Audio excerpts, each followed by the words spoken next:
up? It's your girl Bianca bringing you another episode of I Got You Sis Chronicles. Welcome and welcome back.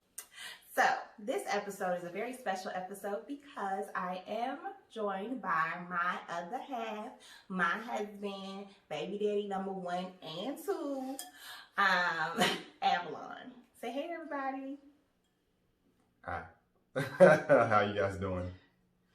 All right. So last week we talked about the Cardi B situation and how there's this stigma against women and blaming us all the time for the demise of a relationship, even when the man clearly has issues doing the right thing. So we also talked about the update for the Breonna Taylor case. So most recently for the Breonna Taylor case, one of the grand jurors requested for the judge to release the recordings because he or she did not like the AG using the grand jurors as scapegoats pretty much, and saying that, you know, his hand was forced based off of what they decided, and, you know, he just felt like he was utilizing the evidence to mislead the public. So that motion was supposed to be released on Wednesday. And most recently, the AG asked for a stay of that motion so that he could have more time to redact some of the witness names from the recording for their safety. Okay, so that's the most recent thing. Do you have anything on the Breonna Taylor? Like, how does that make you feel when it comes to that case? First of all, just kind of knowing that things are not being handled correctly and that there's a lot of political intent involved. It's definitely just a tragic situation.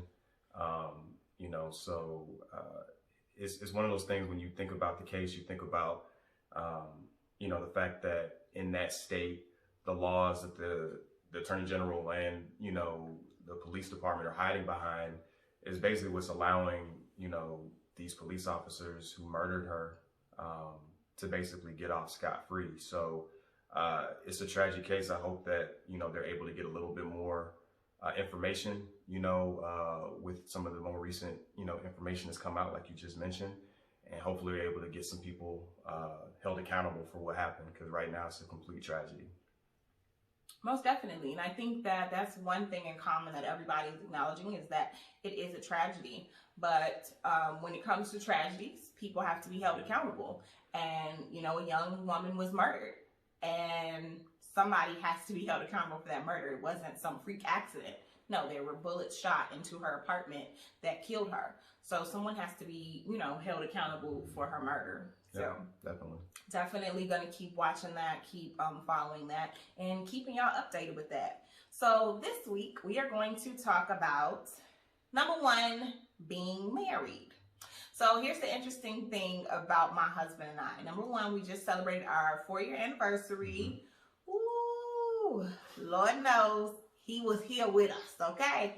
We wouldn't have made it without. But the other thing about it is we are both entrepreneurs. And we both have always had entrepreneurial spirits about ourselves. So that's one thing. I think that when you're an entrepreneur, and B. Simone said this, and a lot of people kind of went against her, but she said, because I am an entrepreneur, it's going to be very difficult for me to be able to date a 9-to-5 type of guy.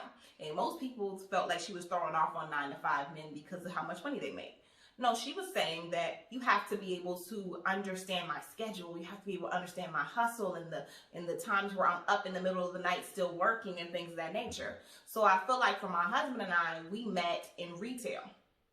And that's another beast of itself, because that's a crazy schedule. And because we were both in retail, we understood that, and we were able to work together on trying to balance kids, trying to balance the home, and other things that we had, in plan for ourselves. So I agree with her when she says that if you're an entrepreneur, it's more likely that you need to be with somebody who is also an entrepreneur, or at least has an entrepreneurial spirit. because you can work a 9 to 5 and have an entrepreneurial spirit based off of just being a boss and being able to, make your own schedule and being able to be super flexible and understanding the late nights and going after your craft. Like, you have to have somebody that can balance that and understand the understanding of that.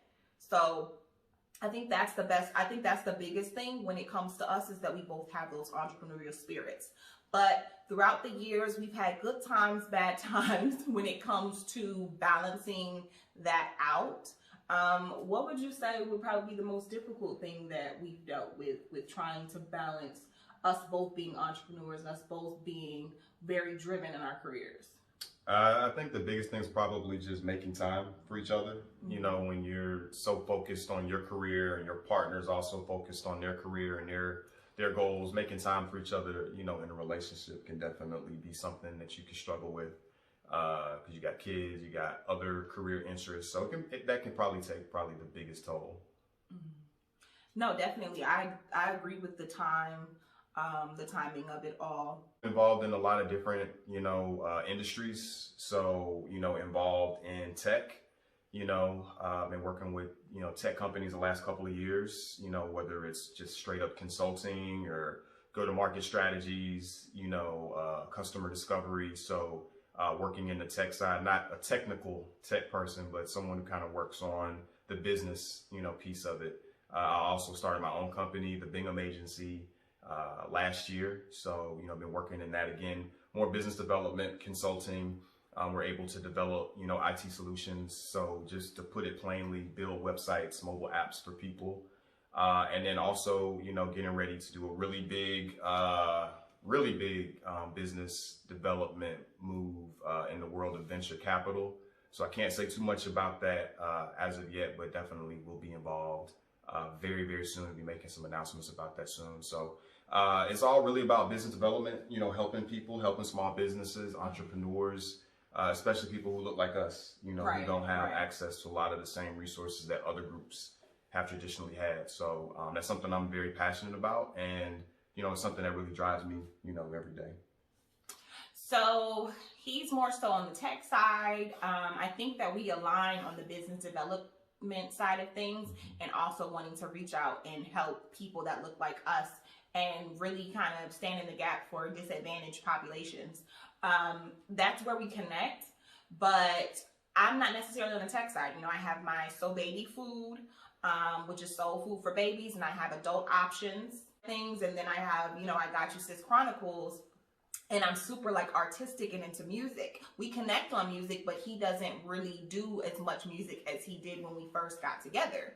So it's like the things that we're doing don't really align in us crossing paths more so in our businesses and in the direction that we're going to. So him saying we need to, we have to make that time is really, really important. It's true, because when I'm in the kitchen whipping up baby food, he's on the computer or he's on a phone call or, he's out doing meetings and things of that nature. So majority of the things that I do kind of keep me in the house, and I can do them on a virtual level and make those connections. But the things that he does, it takes him outside of the house. So he's right in saying we have to make that time. Mm-hmm. I would say the most difficult thing for me has definitely been trying to align our visions, even though we're on different spectrums of the things that we're doing, but trying to make sure that we align our visions. I think that was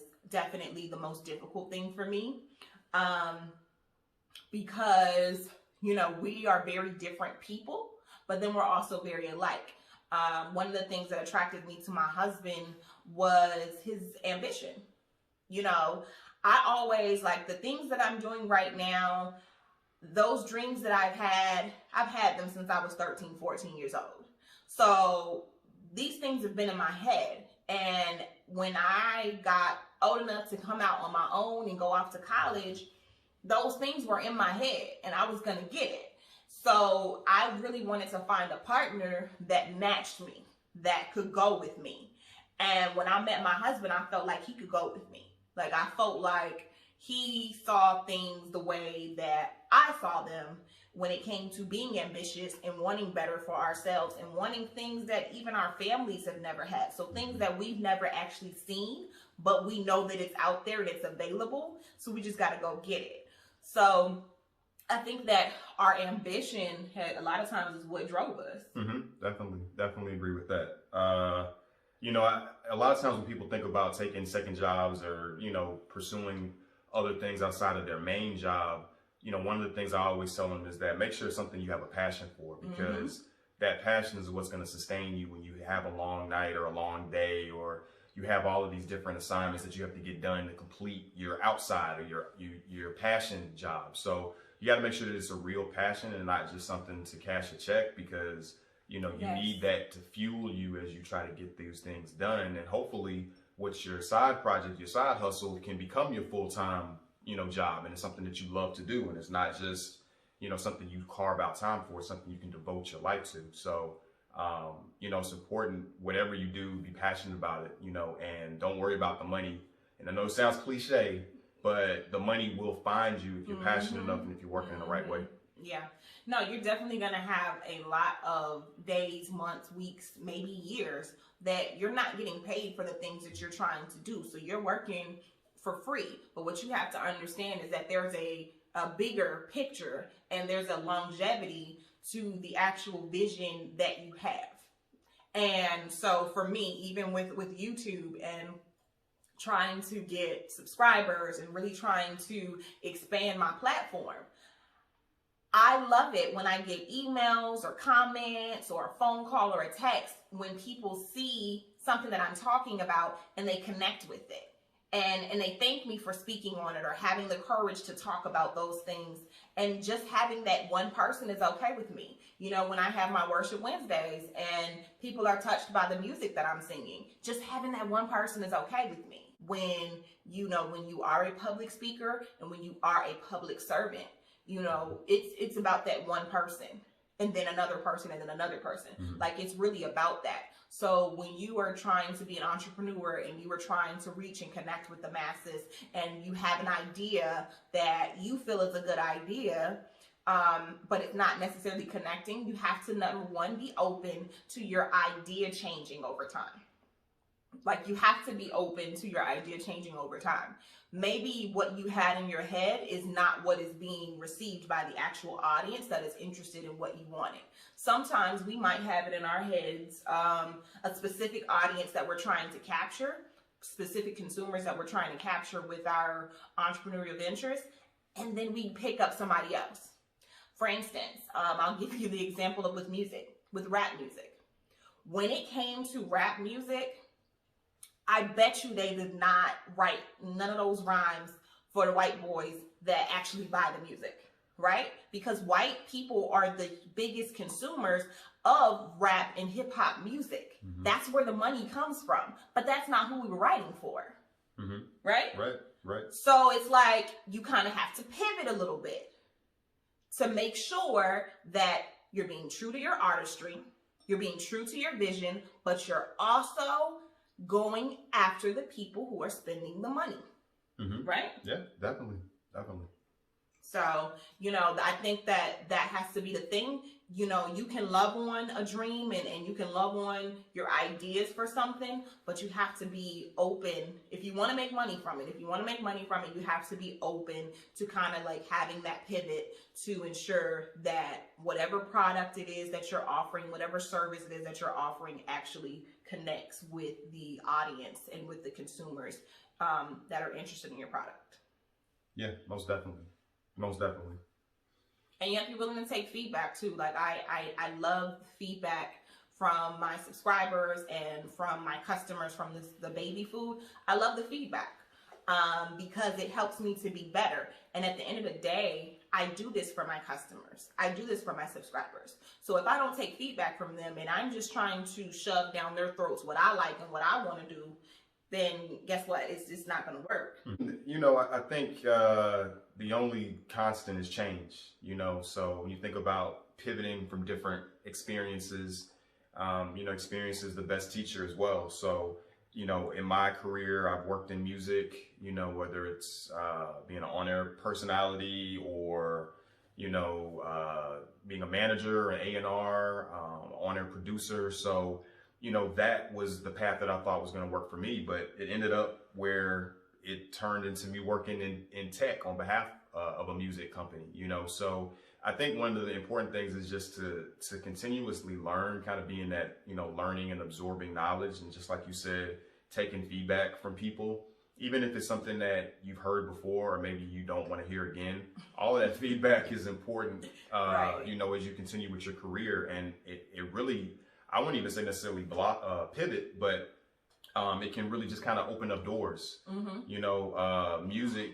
is kind of like, for me, is like the base, you know, it's the, you know, the kind of the key to everything. And a lot of the other situations and relationships that I've come into contact with from a business perspective all kind of sprang from my relationships in music. Mm-hmm. So, you know, again, going back to that feedback and going back to really building, you know, that network, so many things come out of your network, you know, if you're working at it consistently and you're, you know, putting the time and effort into nurturing those relationships. Mm-hmm.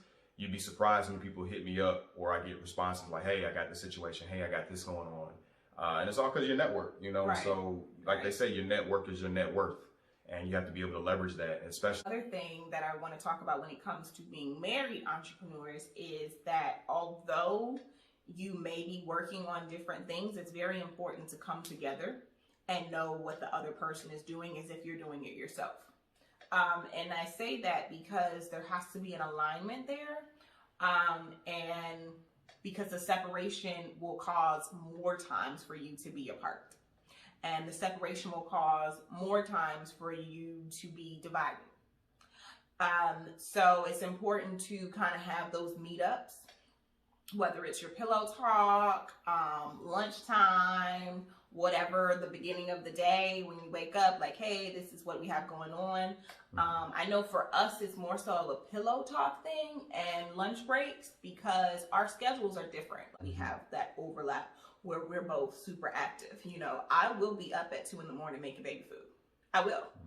Because 8 a.m. did not work for me, you know. And that's me. But if he's up with me at 2 a.m. making baby food, he's dragging, he's falling off, and I'm like, I just got my second win. So it does make a difference in our schedules, and so we have to just kind of find that time and find that overlap. To have those conversations. But it's very important, like I said, that even if it's separate, you want to find a way to make it overlap, and you want to find a way to marry them together. You know, we've actually talked a few different times about collaborating with our resources and being able to make some things happen. More of like the free spirit, and he's more, you know, ticked and tied, like has things together. We both are planners. I always have a plan for a plan for a plan, right? So we are both planners, but I'm just kind of out there with it. You know, I'm like, God's got it. You know, I talked to him this morning. He said it's going to work out. So I'm just going to keep pushing through, and I know it's going to come together. I'm going to keep moving. And he's kind of like, well, how you know that? Well, where is it going to come from? Bianca, I need you to sound like you have a real plan here. And I'm just like, okay. So he helps to balance that out for me. Like he helps me he asks me the questions that bring me back to reality a little bit. So that I am doing works with the faith, like the Bible says, okay? So, you know, having that balance. And then for him, he has big ideas. And sometimes those big ideas don't necessarily connect with reality as well. You know, we both have those moments. And so I have to ask questions to really try to bring it, you know, or I have to say like, okay, well, how does this connect with your overall goal? Like the big picture, the end goal. So we just kind of have to balance each other out. So that's another reason why it's important to have those conversations with each other about the things that you're thinking, the things that you want to work on, so that you can both be able to have that. Like, I believe that when you're in a household with 2 parents and kids, right? We both have different ways to look at raising the children, but we try to make sure that we have an aligned front in front of them, right? We're different, and we play off of each other with the bad cop, good cop, right? So if I didn't consult with him on decisions that I was making for the kids, I might do something super outrageous, and vice versa. So having that balance allows you to make more rational decisions, and it allows you to take the emotions out of it, because one of us has to be emotionally, removed from it. So if I'm at home with the kids and they're running around acting crazy, doing the most, I'm heated. I'm done at this point. Everybody's going to bed. Nobody's eating dinner. I'm on that, right? But if I call him first, he might say something, to calm that down and be like, look, Bianca, feed the kids. I'm on the way home. I'll put them to bed, just to kind of balance it out, right? Mm-hmm. So it's the same thing with being an entrepreneur. Right. Definitely. Some funny examples, but yeah, definitely. It's all about balance, in like any relationship, it's about balance, listening to the other person. And I think that's something, that we do a good job of. And definitely when it comes to the business side, it hasn't always been easy. Because your business has almost become like your kids, Mm-hmm. You pour into them, you watch them grow, you want to see them succeed, and they take up a lot of your time. So being able to find that balance is very important, especially when you're talking to your family and your spouse and things like that. Definitely. So what would you say is your favorite part about being married and an entrepreneur? My favorite part of being married is I'm married to you. So that's my favorite part of being married. My favorite part of being an entrepreneur really is helping people. That's something I have a passion for. And through what I've been able to, build and, accomplish in my career so far, I've been able to help people, more than anything. So I get a rush, like an adrenaline rush out of putting together projects that can impact somebody's life or help somebody. So I enjoy that tremendously. And, that's anything that I get involved with or that I'm a part of has some element of this is going to either help somebody or this is something that I feel will really make an impact on people. So I'd say those are probably my favorite things about, being an entrepreneur. I would say the thing about being married and entrepreneur for me, just having that partner in crime and having that person that can support you and have your back, understand you, see your distance. Because a lot of times, when we have pitfalls and when we have adversities that we run into as entrepreneurs, we forget how far we've come. Mm-hmm. And so your spouse can remember that. Your right. spouse can bring you back and say, well, you remember when we was only making this much, but we was able to do this, this, and this. You remember when you said that you wanted to do that, and now you're doing this. Mm-hmm. I always think too, like my mom growing up, she said her dream car was like a Subaru. It was like a Subaru SUV or something. And, when she said that to me, just because of the type of lifestyle that she was able to afford us as kids, we was like, a Subaru? Like, what? Don't talk down on a great Subaru. But I'm just saying, like, we was like, that's all you wanted? Like, you didn't want more? And it's because she taught us to dream bigger. Mm-hmm. She taught us to do what we didn't see. Like, okay, y'all doing that over there? Well, I'm gonna do this. Like, I can do bigger than that. So it was just kind of like when she said that, it was like, but you've had this car and you've had that car and you've done this and you've done that and just been very successful. Her and my father together have been very successful. So it's just kind of funny, as an entrepreneur, thinking about the smaller dreams that you have. But when you align your vision with God, God has more in store for you. And so you have to understand that although you said, Lord, I want a house, God said, I'm going to give you a mansion. Mm-hmm. Although you said you want an SUV, God said, I'm going to give you the luxury one. You said you wanted a husband. God said, I'm going to give you your soulmate.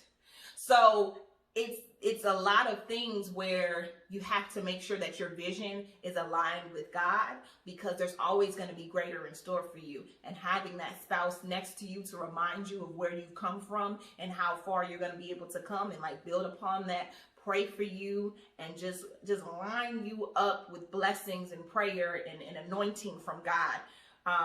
That's my favorite part about it. It's just having that covering and knowing that when I'm tired, when I'm stressed out, when I don't feel like I have enough, I have somebody who can, touch me and pray for me and lift me up so that I will have enough, and that I will be able to make it to that next thing. So that's my favorite part. Do you have anything else to share? No, I want to thank you for inviting me on. I know this is the first time I've been on, so definitely excited to finally have gotten on the show and and chop it up with you a little bit. But no, this has been really cool. So big shout out to everybody who watches and listens on a regular basis, and put their comments in there. So y'all are much appreciated. And again, thank you for having me. All right, yes. So we're going to take a moment to say thank you to all of my subscribers. Thank you for following me and supporting me, and continuing to follow me and support me thus far. And I would like to raise our glasses and say cheers to abundance, staying married, and staying in love. Cheers. All right, hit that like button, that subscribe button, and make sure you share this video so you don't miss another episode of I Got You Sis Chronicles. All right, see you soon.